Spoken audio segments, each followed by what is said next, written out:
we sing this next song? Come on. Oh, this little light of mine, I'm gonna let it shine. Yeah, this little light of mine, I'm gonna let it shine.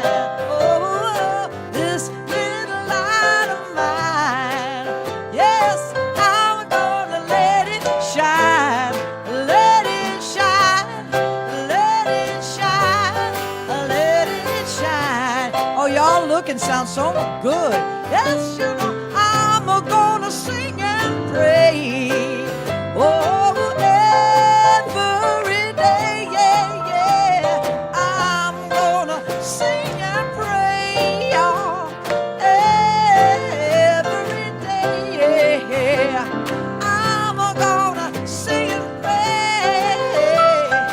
Every day, every day, every day, every day. Step by step, side by side, hand in hand, this whole world's a better ride.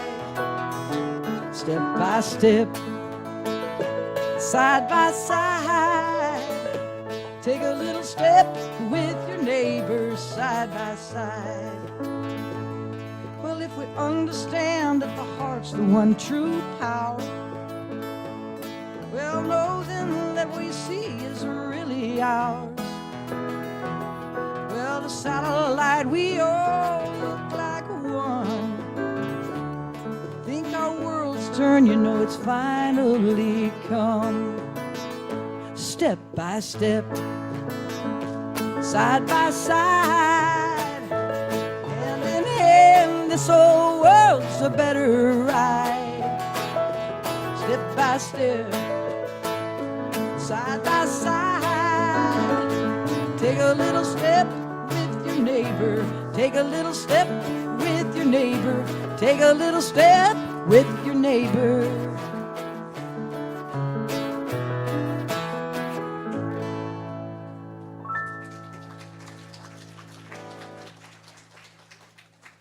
Beautiful, beautiful. Thank you. Well, good morning, everyone. Happy Sunday to you. I'm going to move a little toward to the center here. I don't think I need that one. I've got one over here. What a joy to see all of you here today. I miss not being here, I'll be honest with you. But I do have to say that the weekend that we had was pretty phenomenal. And I think it was very life-changing. So I can't say that I don't. I'm glad that I got a chance to go and got a chance to really experience that. But I also do miss not being here, and I kind of miss you guys when I'm not here. So it's great to be back, and it's great to come here to kind of share some insights and some thoughts and some things that we've been looking at and working through. We've been working with the Quest over this last year, and our lesson this week is about helping others.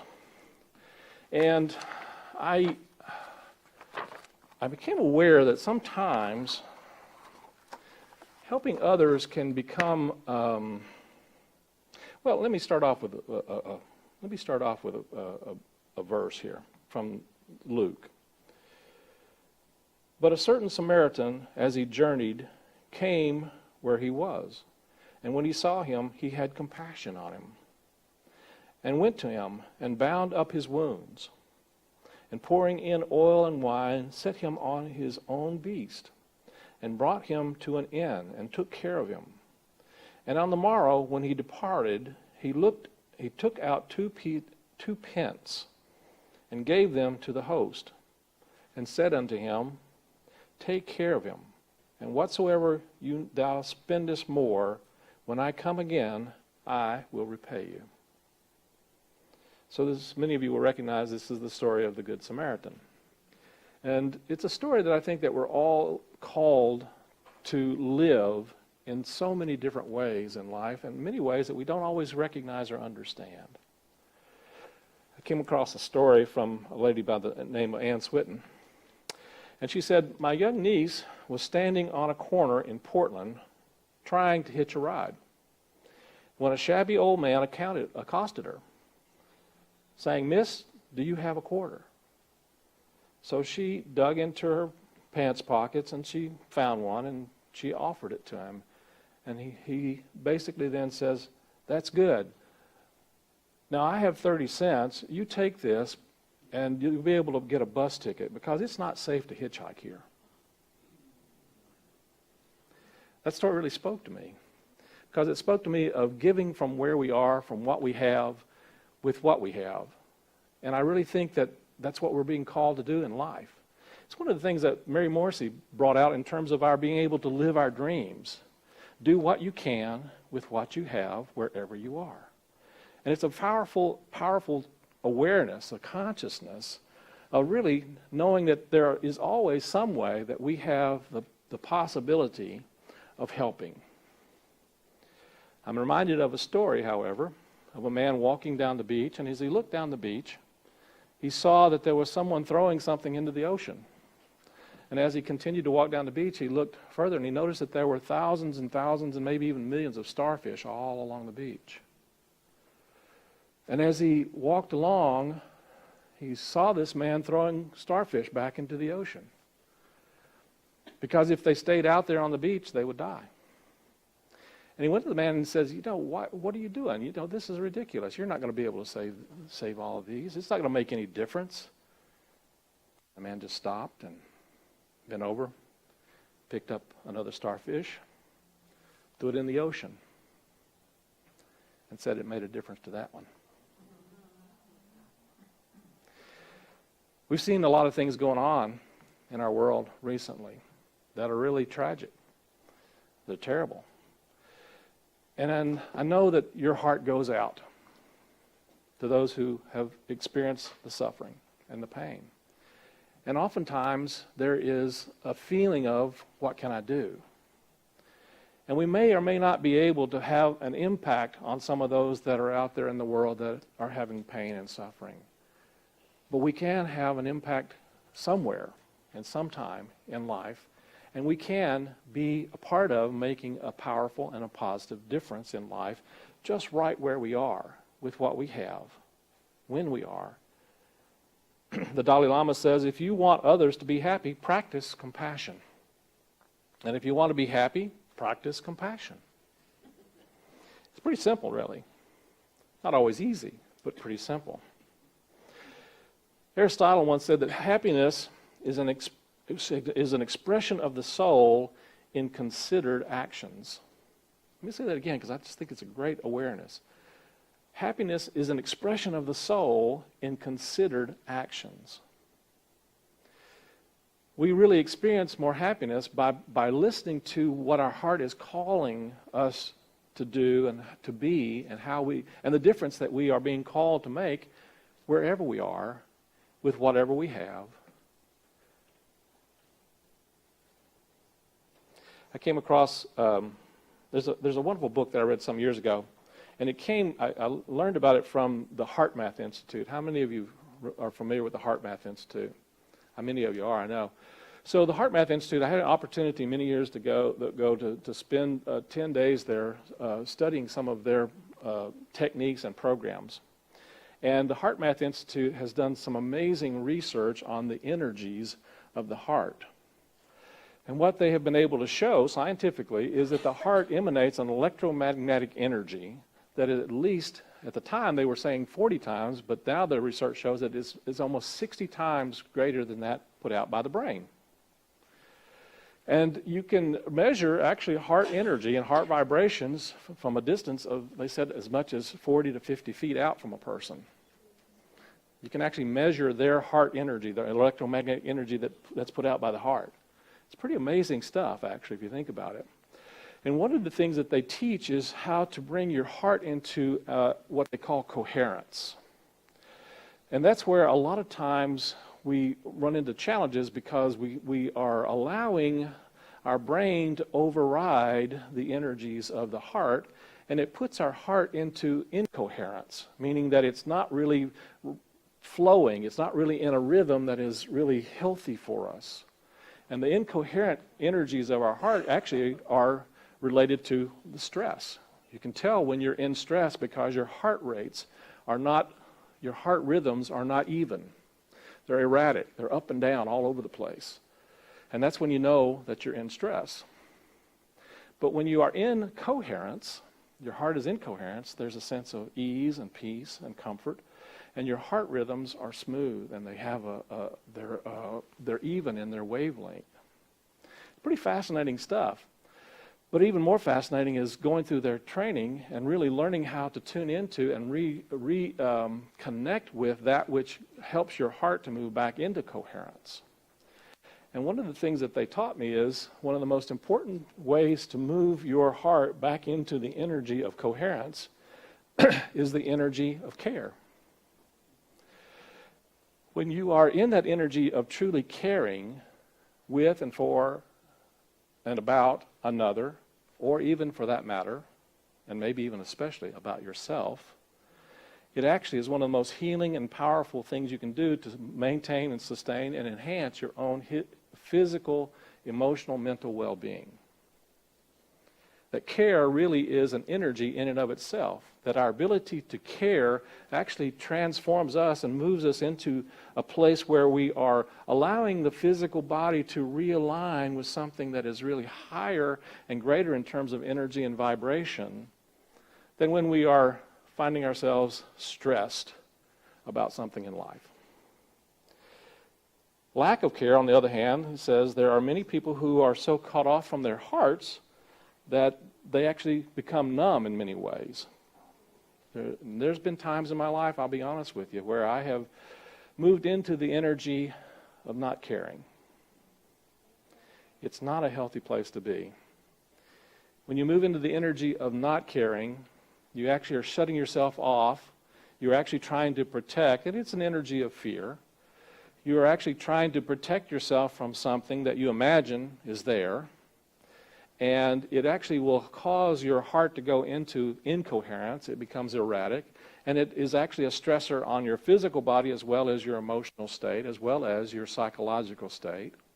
You see, one of the things that they discovered is there's a two-way communication between your brain and your heart. It's always been thought that the brain is what really controls all the different parts of the body. But what they've discovered is that's not true.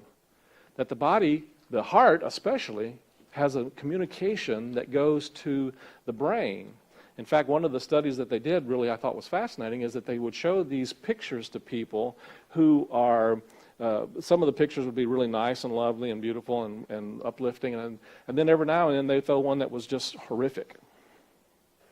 And what they discovered is the heart would actually go into incoherence a second before they showed the picture. And they've been able to repeat this over and over again. And the heart knows even before the head does. It's able to pick up on things even before your head figures out that there's something going on. And so one of the most valuable things we can do is learn how to listen to that heart space and listen to that place within us that really is in coherence with a higher awareness of the greater possibilities of love, of care, of compassion. But you know, one of the things that we have a tendency and can do, we sometimes get confused between care and overcare. Anybody know what I'm talking about? I heard a few little giggles in there. So how do we determine, how do we understand, how do we move from caring into overcaring? And one of the ways you can really tell whether you're in care is it really coming from a place of peace and love and relaxation and feeling good about what you're doing? Or is it coming from a place of shoulda, coulda, woulda? Anybody know that one? Ever heard of the shoulda, coulda, wouldas? We all play that game on some level. There's some sense of stress around it. There's a sense of obligation. Now, don't get me wrong. Commitment is not the same as coulda, shoulda, woulda. When you make a commitment to something, it really is a hard energy. And when you know what it's, interesting enough, a commitment is something that you do that is beyond the initial energy that moved you to do it in the first place. That's how you know you've got a commitment. That's how you live into a commitment, is you take something even beyond what the initial energy of it was in the first place. And what you'll find is when you are actually able to do something with that, it actually reinvigorates that heart energy. And you feel a sense of making a difference, making a positive difference. I believe that each and every one of us is called in this world to make a difference. To make a positive difference not only in our own lives, not only the lives of just for our family, but to make a positive difference, and oftentimes even with strangers that we have never even met before, because there is a connection that we all have. There's a oneness. I love the song that you had when you, one of the lines was when you look, I didn't quite catch the whole line, but something when you're looking from from a satellite, that's what it was. If you're looking from satellite, it all looks one. Well, the reality is when we take a higher vision, we recognize that there really is one. There's one here, that we're all one. And so one of the things about this to recognize is that care is the essence of being of service. Service, and yet when we move into overcare, it's probably one of the biggest energy drains that we can have. So one of the ways that we think that we are caring, and this is, I think, especially true in parenting. It's one of the things that we tend to get into a lot with parenting, is that we move from care into overcare. And we think that if we don't worry about our kids, that somehow that means that we don't love them. And I'm going to suggest to you that worry is overcare. Worry is really a fear. And it's really us projecting our fear onto others. So when we start worrying about someone, we're really not caring about them, and we're not caring for them. We're actually putting our negative energy in their consciousness. And that doesn't serve them. Now, you can be in that energy of care, and you can act from that place, but when you start trying to make, how shall I put it? When you start trying to fix them and their life, it's no longer care. And it isn't really about them anymore. It's about you. And it's about you trying to resolve that energy within you of anxiety, of fear, of worry. And it doesn't serve. It doesn't serve them. And so part of our work is to learn how to move out of the energy of overcare, out of the energy of fear, and move back into that energy of the heart and listen to that voice inside of us that is calling us to make a difference, to take some action, to do something in that moment with what we have, where we are, and not spend our time and energy ruminating about all the things that can go bad, go wrong. Anybody know that one? It's been a few sleepless nights, have you? My youngest, well, I say my youngest, actually my oldest son, when I was, I guess I was in my 30s, and he went through a really difficult time. We went through a difficult time, I should put it that way. We went through a very difficult time. And one of the things that we did was we knew that he was someone who needed a lot of structure, and at the same time was someone who was going to fight against it 100%. And yet we had to set boundaries within our home. And one of those boundaries was he wasn't going to work on his bicycle on the carpet in the living room. Seems pretty, crazy to him. Why can't I, We had to replace that carpet a few times. Grease and all kinds of, but he seemed to think that was his workshop, and don't understand, but, we made it clear that wasn't going to happen. And he got really furious, and we grounded him. That really works real well a lot of times.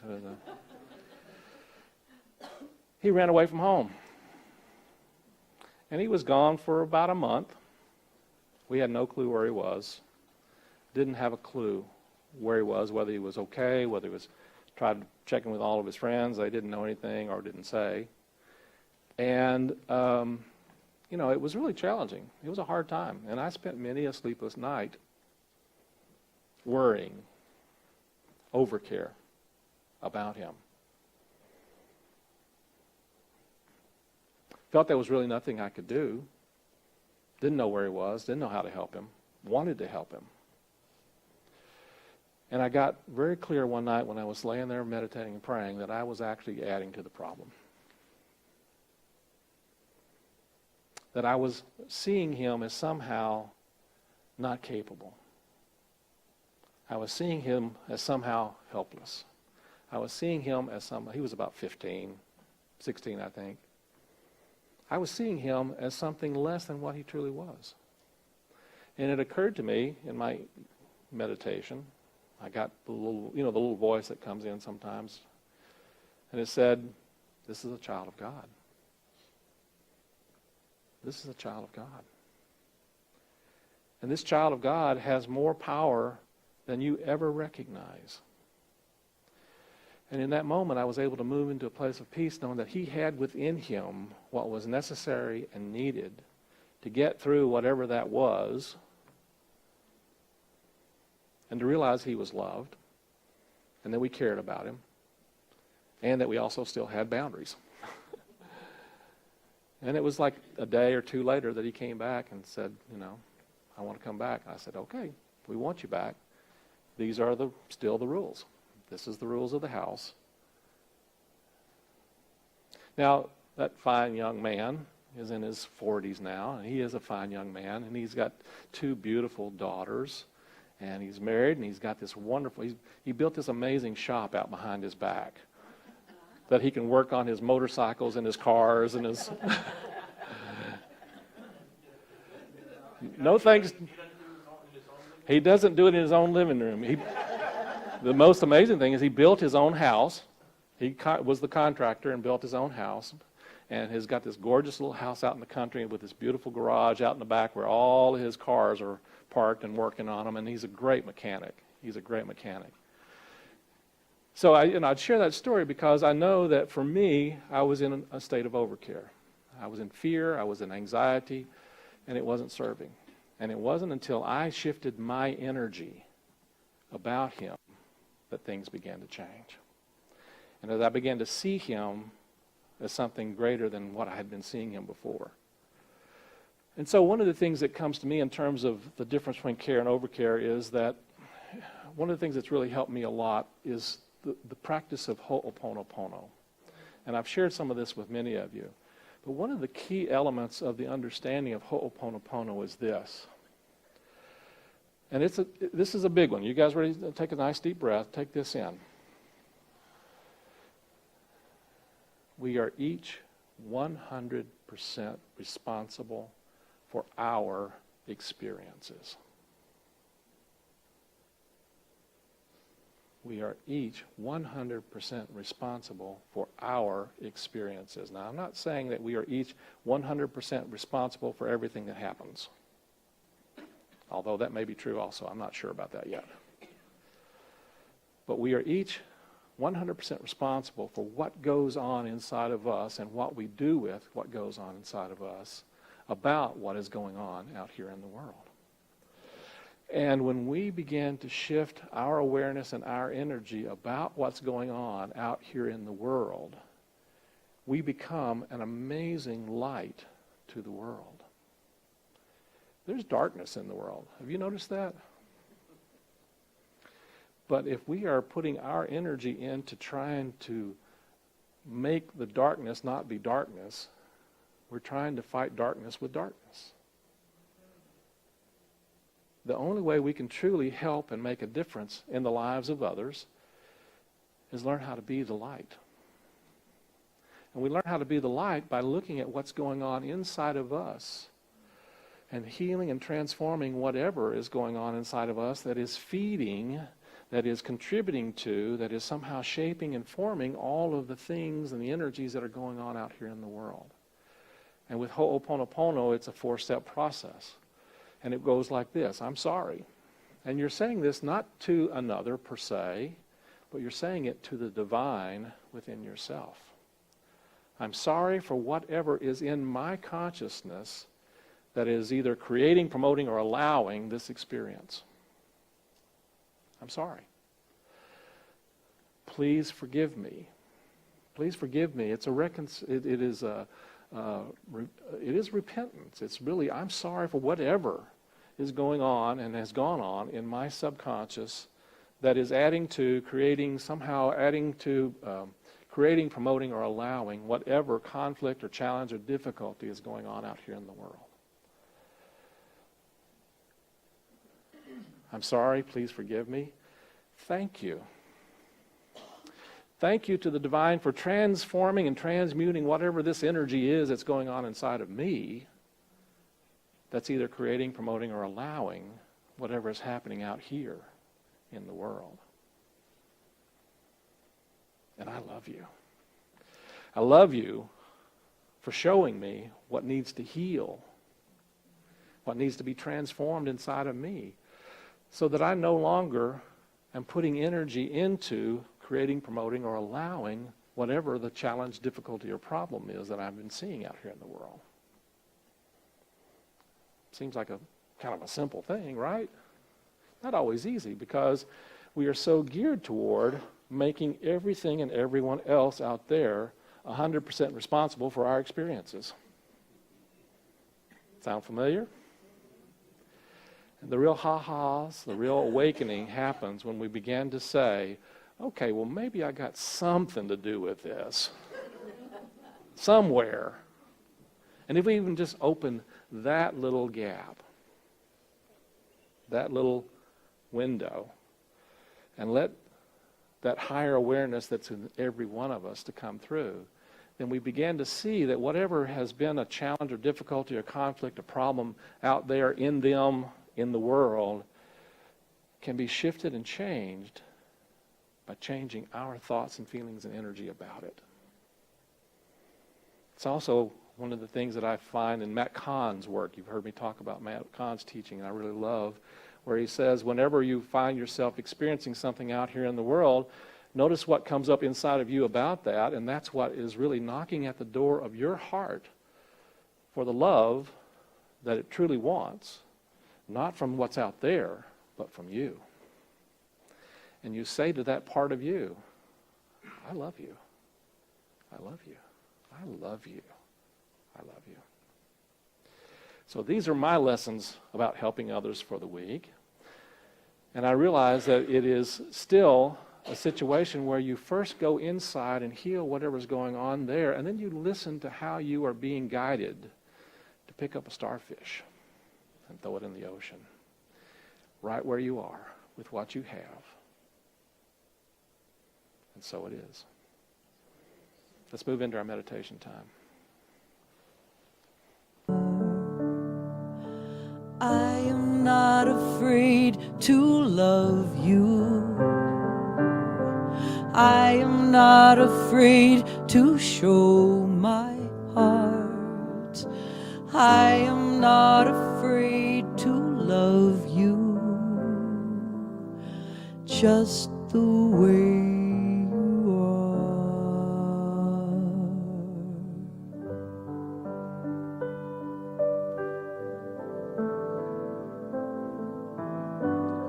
So just take a nice deep breath now. Breathing into that heart space. We open ourselves up to that energy, that awareness of divine love. That which in us is always calling forth and either loving or being a cry for love. And so we open ourselves to sending love to any part of ourselves that is feeling out of coherence. Sending love to the heart and just loving those places in us where we get stuck or fearful or worried or frustrated. And moving back into an energy of care and compassion for that part of ourselves. And just saying to that part of you, I love you. I love you. I love you. And just begin to recognize that who whoever or whatever is going on out in the world, around you, in front of you, in your awareness, has been invited there to help show you what within you is there to be loved, is there to be transformed, is there to be healed, uplifted.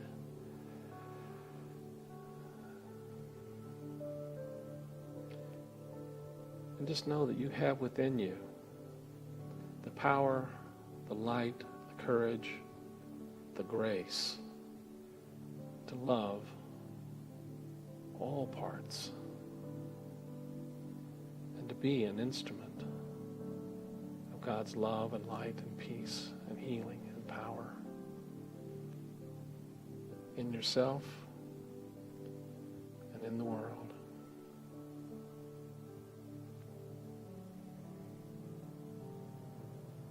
And just gently say to yourself, I'm willing to be a light in the darkness.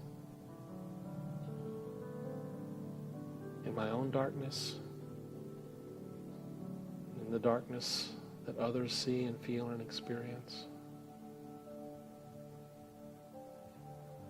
I'm willing to be a light, to be a healing presence and power,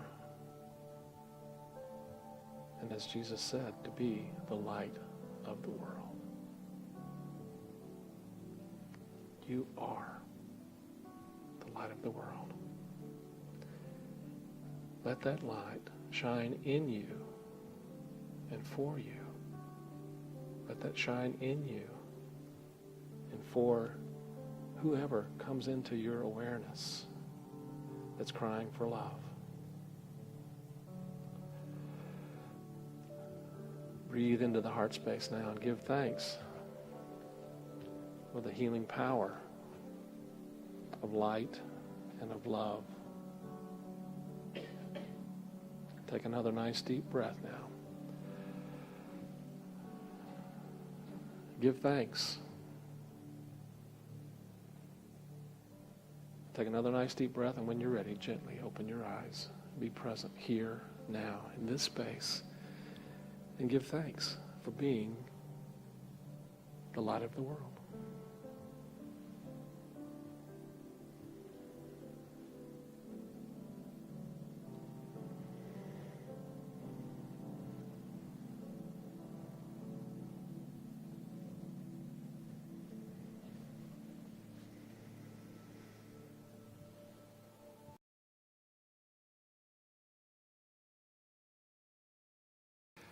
We at Unity in the Heart of Austin are committed to inspiring people to awaken to their unique divine nature through spiritual teachings, through heart-to-heart connections, through prayer, and through sacred service.